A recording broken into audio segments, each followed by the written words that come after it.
You're listening to Real Talk Texas with local expert Steve Hakes. Now, here's Steve. Welcome back to Real Talk Texas. Today we're talking about life planning, and it's the beginning of the year, and I just wanted to take this opportunity and take this weekend show, talk about something that's near and dear to my heart. And if you've just tuned in, we just started talking about what a life plan is and why you should do it, things like that. I really feel like it's amazing that, I was very successful in business, and I started looking at things, and this opportunity I had to go to Building Champions up in Oregon was a great opportunity that was given to me basically as through my employer at the time, and it was one of the greatest things he ever did for me. And so, one of the things that we did was we went to Central Oregon. It's like a beautiful area. It's called Sun River. It's just an awesome place to get away.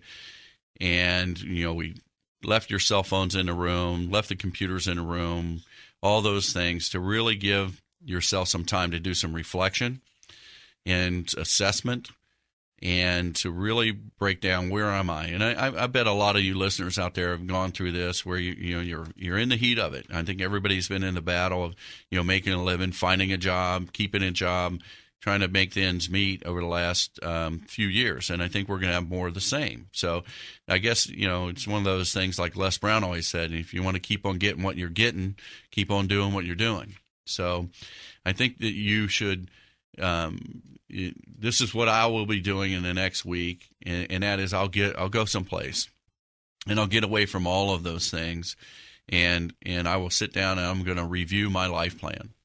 And what is a life plan? So, and why do you need to have it? Well, I went out to this thing, and I'm thinking it's going to be a business plan. We're going to put together our business plan for the year, and we'll accomplish our goals, and everybody will ring the bell and be happy.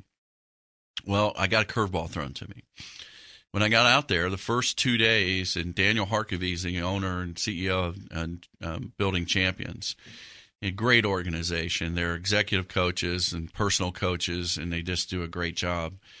And the first day, I was really shocked. So we went in this huge ballroom, and they had all these videos talking about people in their lives and life stories and, things that had happened to them, and it kind of got your emotions flowing. And then they really surprised me. They said, open up your book. And the first thing I want you to do, and then you can do this too if you're listening. This is just something that I think everybody should do. And the first thing they did was say, okay, there's been a tragic accident, and you've just died. And so what I want you to do right now is take your booklet. You've got 2 hours. You go out and you write your eulogy. And what you do in this eulogy is really you're assessing where you are right now. You don't have time to go fix your finances, fix your relationship with the higher power or with your family or anybody. It's done. So it was kind of an eye-opener to me. And so what you do is you sit down and you really, they say, who do you want to be remembered by? So you're doing a self-assessment. Who do you want to be remembered by? Okay, so I listed, my family, my kids, my employees, maybe other people that I've had friendships with through years, or the community that I'm in, or the church that I go to. And so who do you want to be remembered by, and how do you hope they will remember about? How do you hope they'll remember you? And I think there were two ways of doing this. I went back and did this a second time. So the first time they just had you do the eulogy. The second time it made more sense to me because they had you do a eulogy and you do an assessment. So you write down, hey, Steve Hakes was a great guy or whatever. But you really write down, okay, how did he leave versus where am I at today? I just passed away. My credit card debts weren't paid off. My kids were still in college, and I wasn't there to help pay for it. What are the financial moves that you made that may have been in error, or that you're now being really brought to the forefront because, you just passed away. You've got to write this down. Sounds morbid. A lot of people don't like to think about dying, but that's the things that you do in this exercise.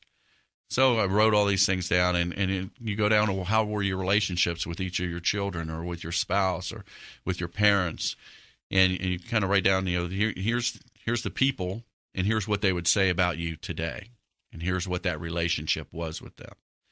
And I came back from that 2 hours in the meadow, and it was amazing. I mean, there were people that their eyes were so red from crying and things like that, and I was one of them. It was just a really stark reminder, because a lot of times you're working every day, and a lot of people get up every day and go to work, and they're working towards something, and they're really just putting in and really working hard, and they think they're doing the right things. But if you stopped, and you always think, okay, I'll get to that then, but what if you don't have till then?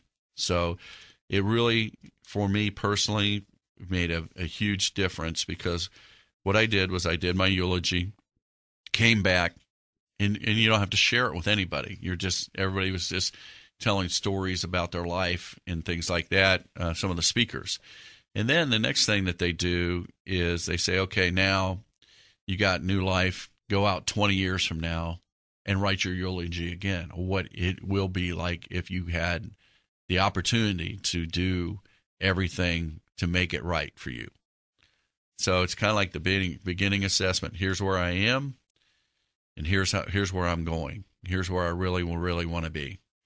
And and then everybody perked up a little bit and said, okay, there's a chance, and there's some things I need to get done. So first step is assessing where you are. And the next step is being aware of where you are and what's really important to you. So if you're listening you're listening to Real Talk Texas. I'm your host, Steve Hakes. I'm a licensed mortgage originator. I'm federally licensed, 242522 NMLS, and I do mortgages for a living. But today I'm sharing planning and what you should be doing throughout the year to really get to where you're going, and a life plan. And that's something that I think everybody should do. I wanted to share it with the listeners today. I really, throughout my career, one of my things I want to be remembered by is I want to be the guy that gave the extra mile, went the extra mile, gave people the insight or the advice or coaching that really made a difference in their life with no expectation for anything in return.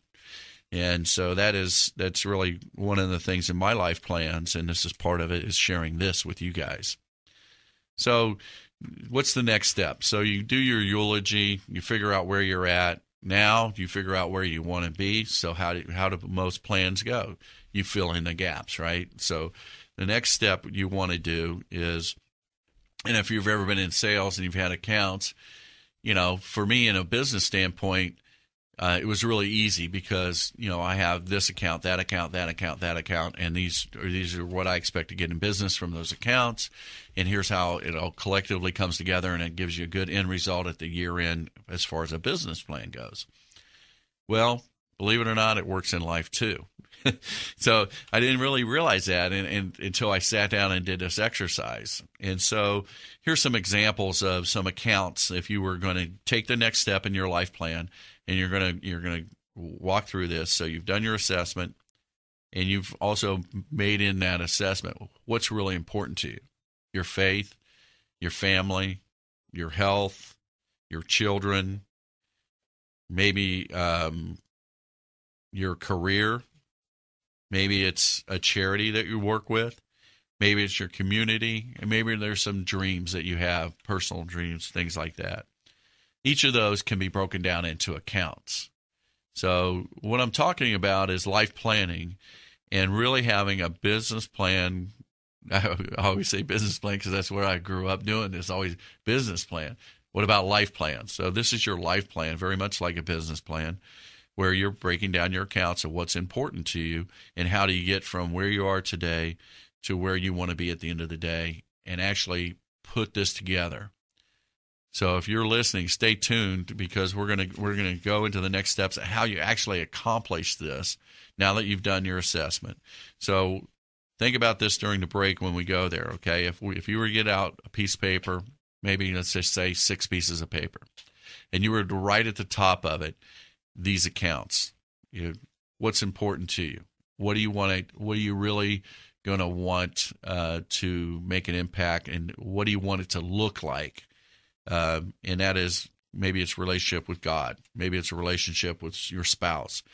For me, I had an account for each of my children, Scott, Sean, and Courtney. Each of them are 4 years apart, roughly, in very different stages of their lives. So at the time, I grew up with all boys. So I had a real difficult time with having a relationship with my daughter. My wife is wonderful, and she and Courtney have a great relationship. But I always felt like I was odd man out. I was traveling all the time. I felt like, okay, Steve, you're the hunter-gatherer. Go get the money, support the family. She'll be the nurturer at home, taking care of everything, and everything will be beautiful.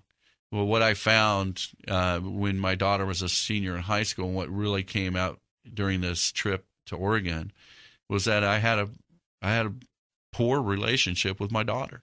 I knew her, but I didn't know her. And she knew me, but she didn't know me. And it broke my heart. And I sat down and I said, I've got 1 year to fix this. So that was one of the accounts I put in there. And stay tuned. And I'll talk more about this after the break and really drill into what I did and why I'm happy I did it at the end of the day. It's a work in progress, but stay tuned. We're talking about life planning here on Real Talk Texas.